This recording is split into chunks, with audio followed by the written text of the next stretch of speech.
Welcome to Sudipta লার্নিংয়ে তোমাদের প্রত্যেকে স্বাগত জানাই।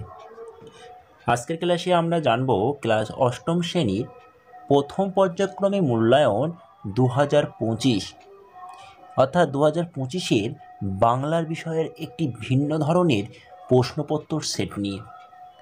সুতরাং ভিডিওটি প্রথম থেকে শেষ পর্যন্ত অবশ্যই সঙ্গে থাকো এবং দেখতে থাকো। চলো প্রথমেই আমরা একটু জেনে নিই। তাহলে আজকে আমাদের বিষয় আলোচনা কি থাকছে?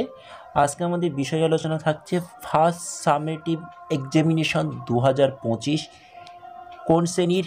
ক্লাস অষ্টম শ্রেণীর অর্থাৎ ক্লাস 8। বিষয় হচ্ছে বাংলা, অর্থাৎ প্রথম পর্যায়ক্রমে মূল্যায়ন 2025 ক্লাস 8-এর বাংলা বিষয়ের একটি প্রশ্নপত্র সেট দেখে নিই। চলো প্রথমেই আমাদের দেখব এই পর্যায়ক্রমিক প্রথম পর্যায়ক্রমিক মূল্যায়ন 2025-এর ফুল মার্কস থাকছে 30 নাম্বার এবং সেক্ষেত্রে তোমাদের টাইমটাও মেনটেন করতে হবে 1 ঘন্টার মধ্যে, অর্থাৎ 1 ঘন্টার মধ্যে তোমাদের 30 নাম্বারের একটি প্রশ্নের উত্তর তোমাদের কমপ্লিট করতে হবে। বোঝা গেল? তাহলে কি জানতে পারলে এখানে আমাদের কিন্তু পরীক্ষা এবছর থেকে 15 নাম্বারে হচ্ছে না, হচ্ছে 30 অর্থাৎ 30 নাম্বারে। তাহলে আমাদের পড়াশুনোটাকেও কী করতে হবে? মনোযোগ দিয়েও পড়তে হবে। সুতরাং নাম্বার বেড়েছে, তাহলে পড়তে হবে আরও ভালো করে।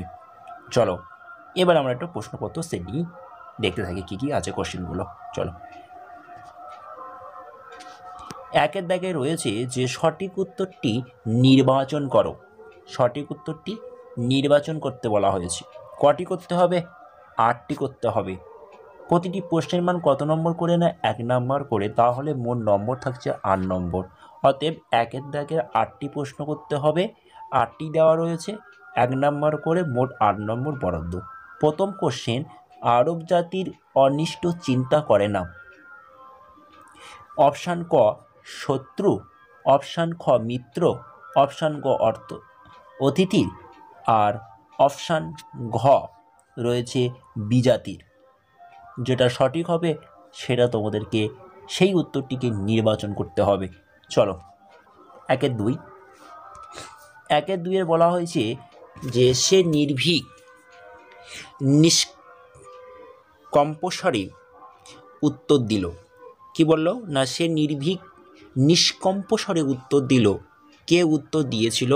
অপশান ক রাজা পুরু, অপশান খ সেলুকোস, অপশান গ চন্দ্রগুপ্ত এবং শেষ অপশান ঘতে রয়েছে সেকেন্দার। 1-এর 3-এর প্রশ্নটি দেখো। 1-এর 3-এ বলা হয়েছে তাহারে বাদ দিয়েও দেখি। অপশান ক মস্ত ডাগর ত্রিভুবন, অপশান খ মস্ত ডাগর বিশ্বভুবন, অপশান গ বিশ্বভুবন মস্ত ডাগর এবং অপশান ঘ ত্রিভুবন মস্ত ডাগর। সঠিক যেটি হবে সেটি তোমাদেরকে নির্বাচন করতে হবে। 1-এর 3-এর প্রশ্নের সঙ্গে তোমাদের আরেকটি প্রশ্ন যুক্ত রয়েছে অথবা দিয়ে। অথবার প্রশ্নটি কি বলা হচ্ছে দেখে নাও। বলেছে খুব খানিকটে কেঁদে কেটে, অর্থাৎ কেঁদে কেটে এ পরে এই পঙ্ক্তিটি হলো। অপশান ক প্রথম অপশান কতে রয়েছে বিধির সঙ্গে বিবাদ করে, অপশান খ অস্তাচলে বসে বসে, অপশান গ অশ্রু ঢেলে ঘোড়া বলছে অপশান ঢেলে ঘোড়া ঘোড়া এবং অপশান ঘতে রয়েছে সত্যের লহ সহজে। যেটি সঠিক হবে সেটি তোমাদেরকে নির্বাচন করে বাক্যটিকে আবার লিখতে হবে। 1-এর 4-এ বলা হয়েছে তোতাই যেতে চায় না। তোতাই যেতে চায় না কোথায়? অপশান গ মাঠে, অপশান ক ঘুরতে, অপশান গ বিদ্যালয় এবং অপশান ঘতে রয়েছে কলেজে। 1-এর 5 প্রশ্নে বলেছে যে কুরঙ্গম যুদ্ধ বিস্ময়ের মতন নির্জন বনমধ্যে শূন্য প্রেক্ষণিচ্ছে আছে। এই যে কুরঙ্গম শব্দের অর্থ হচ্ছে অপশান ক হরিণ, অপশান খতে রয়েছে সিংহী, অপশান গতে হচ্ছে হাতি এবং অপশান ঘতে রয়েছে ময়ূর। চলো 1-এর 6 প্রশ্নে বলা হয়েছে আফগানিস্তানের শিক্ষিত জনের ভাষা হলো। অপশান ক উর্দু, অপশান ক ফার্সি, অপশান গ ইংরেজি এবং অপশান ঘতে রয়েছে আরবি। 1-এর 7-এ বিদ্যাসাগর শব্দটির মধ্যে আছে অপশান ক 2টি রুদ্রদল ও 2টি মুক্ত দল, অপশান খ 1টি রুদ্রদল 3টি মুক্ত দল, অপশান গ 3টি রুদ্রদল এবং 1টি মুক্ত দল, এবং অপশন ঘ সবকটি রুদ্রদল। সঠিক যেটি হবে সেটি তোমাদেরকে নিজেদের নির্বাচন করতে হবে। চলো, 1-8 বলা হয়েছে বৎসর থেকে বৎসর এটি কি পরিণত হয়েছে? অপশান ক পরাগত সমীভবন, অপশান খ প্রগত সমীভবন, অপশান গ বলছে অনন্য সমীভবন, এবং অপশান ঘতে রয়েছে কোনোটি নয়। এই ছিল তোমাদের 1-এর দাগের সঠিক উত্তর নির্বাচন করো 8টি, এবং এক্ষেত্রে 1 নাম্বার করেই ছিল, সুতরাং মোট 8 নাম্বার বরাদ্দ ছিল। এবার দেখে নিই আমরা 2 নাম্বার প্রশ্নগুলো কী ছিল। 2-এর দাগে বলা হয়েছে 1 নম্বরই কোশ্চেন, অর্থাৎ 2-এর দাগে বলা হয়েছে অতি সংক্ষেপে নিচের প্রশ্নগুলি উত্তর দাও। দেওয়া রয়েছে 14টি, করতে হবে 12টি। করতে হবে তাহলে কটি? তাই তোমাদের করতে হচ্ছে 12টি, এবং 12টি প্রশ্নের প্রতিটি প্রশ্নের মান হচ্ছে 1 নাম্বার করে, সুতরাং এক্ষেত্রে 12 নম্বর বরাদ্দ রয়েছে। 2-এর 1 বলা হয়েছে ক্লান্ত এবং হতবীর্য হইয়াছে, কার সম্পর্কের উক্তিটি করা হয়েছে? প্রশ্ন নম্বর 2-এর 2 গ্রিক সেনাপতি সভা পায় না, কি সভা পায় না মানে কি সভা না পাওয়ার কথা বলা হয়েছে? প্রশ্ন নম্বর 2-এর 3 সন্নিহান চিত্তে শয়ন করিলেন, কে শয়ন করলেন? 2-এর 4 আমি তারাই প্রতিশোধ নিতেই বেরিয়েছি, বক্তাকে। 2-এর 5 কোথায় জাহাজডুবি সম্ভাবনা দেখা যায়? 2-এর 6 প্রশ্ন বলা হয়েছে চড়ুই পাখি এখানে সেখান থেকে কি সংগ্রহ করে আনে? 2-এর 7 তবেই না তার শাখায় প্রজাপতি বসবে, পংক্তিটির মধ্যে ভুল শব্দ কোনটি? 2-এর 8 দুর্গা এবং অপুর পিঠে কিল বসিয়েছিল কেন? 2-এর 9 প্রশ্ন বলা হয়েছে রোজই তোলে কি তোলার কথা বলা হয়েছে?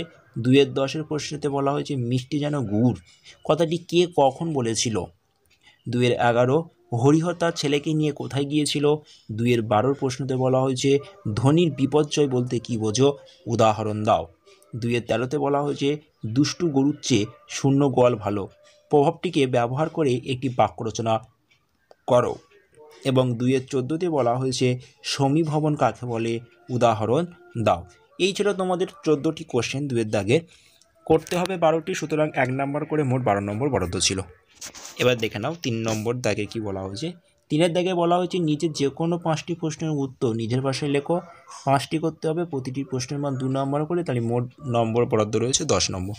প্রথম কোশ্চেন দেখে নাও 3-এর 1 বলা হয়েছে আমি শ্রবণ মাত্র বক্তাকে তিনি শ্রবণ মাত্র কি সিদ্ধান্ত নিয়েছিলেন? অথবা এই প্রশ্নের সঙ্গে আরেকটি অথবা প্রশ্ন রয়েছে বলছে চমকিত হলাম, কে কেন চমকিত হয়েছিল? এবার দেখে নাও 3-এর 2 প্রশ্নে ভুলে যা ভাই উক্তিটি কোথা থেকে নেওয়া হয়েছে, কবি কি ভুলতে বলেছেন?